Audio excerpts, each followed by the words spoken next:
Hey Greg, here's a quick lesson on Maneater for Hall and Oats.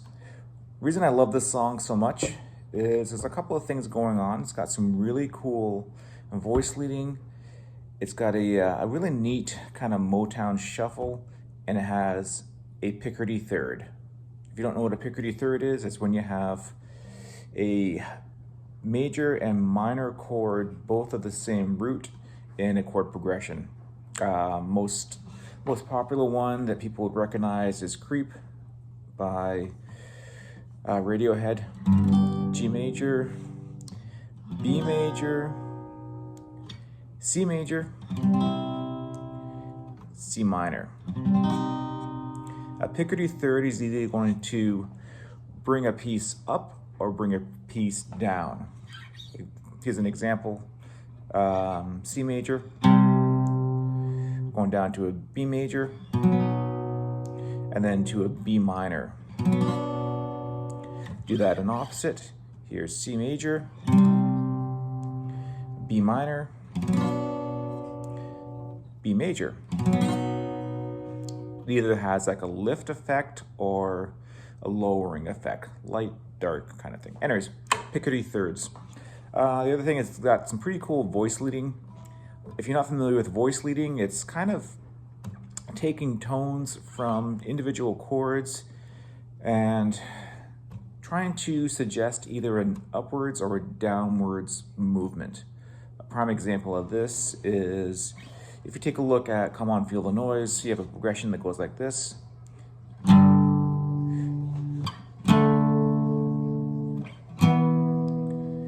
Which sounds like it's moving upwards, but if you do some voice leading to this, you have G major, put that bass in your D, and then your E minor. So it sounds like it's moving downwards. Here's upwards progressions.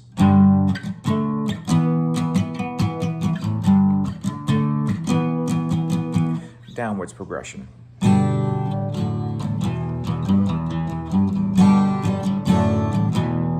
Same chord progression, totally different feel.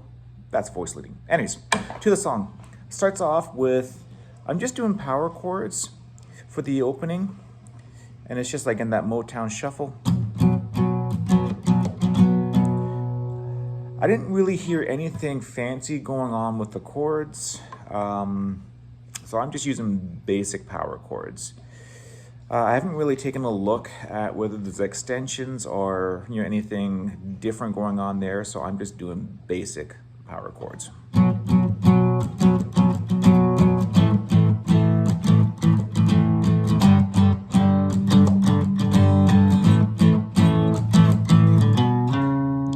And just hit those last two notes just before you do that turnaround to the beginning again. So one more time.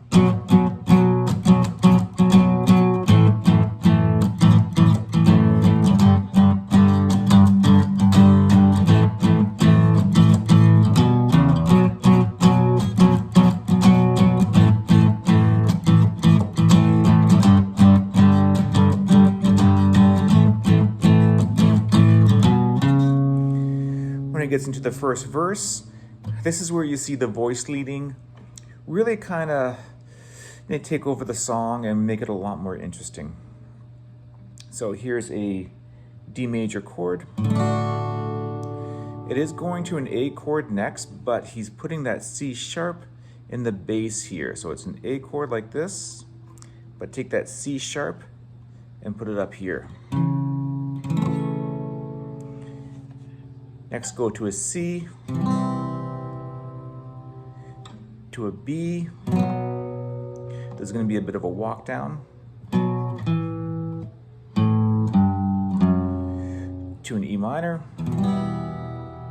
Walk back up again. To an A. And then to A sharp diminished, B flat diminished. And then back to your B minor.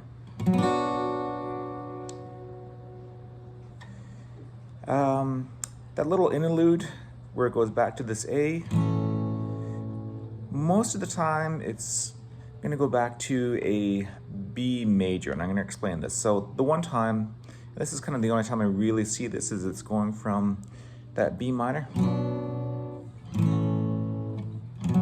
back to the B minor. So it's B minor, A, B minor. I'll give you a demonstration.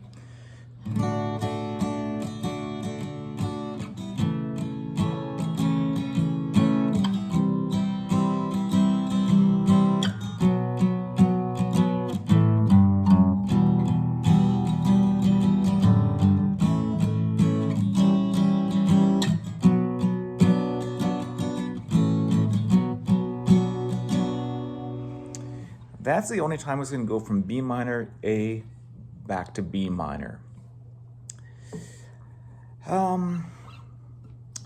So to kind of break this down, to show you what's going on, you have this voice leading like this. You have your D note to your C sharp for that C sharp over A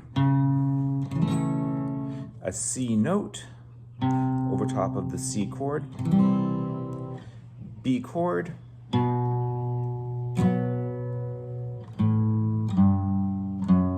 and you have that movement again downwards. Now you're going to your E minor, and you're going to work your way back up with the voice leading to an A. And the reason they're throwing this B flat or A sharp diminished is, one, it kind of fits into the voice leading because you now have this note here going to this guy here, and eventually going to that B, which I'll show you. But also a diminished chord has a strong pull either upwards or downwards. I could do a whole thing on diminished chords, but basically this chord wants to move someplace, and in this case it's going up to the B minor to resolve. So you have a movement like this here.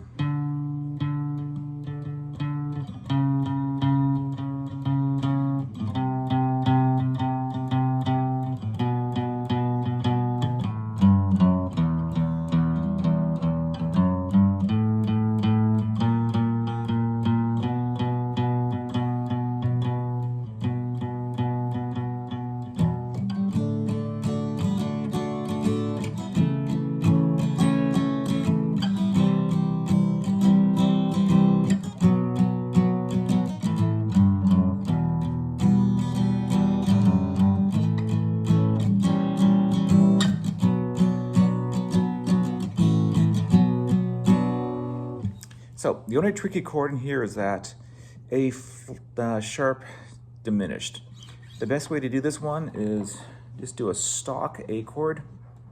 And that's the 3-finger version. Don't do the 1-finger version, do the 3-finger version. To turn this into the A sharp diminished, your second finger comes off and goes on to your first fret of the 5th string.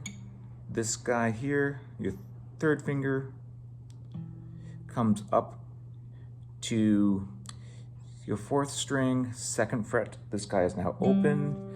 Pinky stays where it is. So it's a fairly easy transition.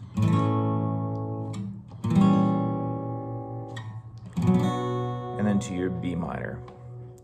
So where does the picardy third come into this?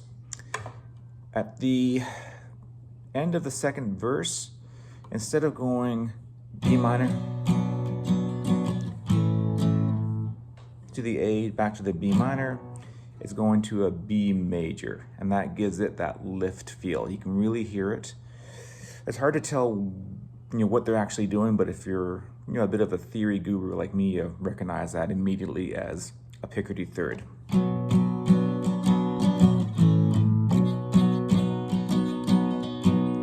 You can see it just has that lift, it brightens everything up.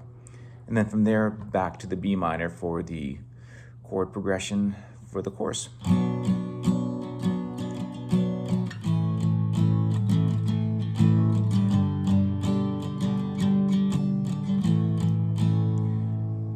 Now in this chorus part, instead of doing I'm actually just throwing that A or C sharp over A at the end of it. So during the chorus, it sounds like this here.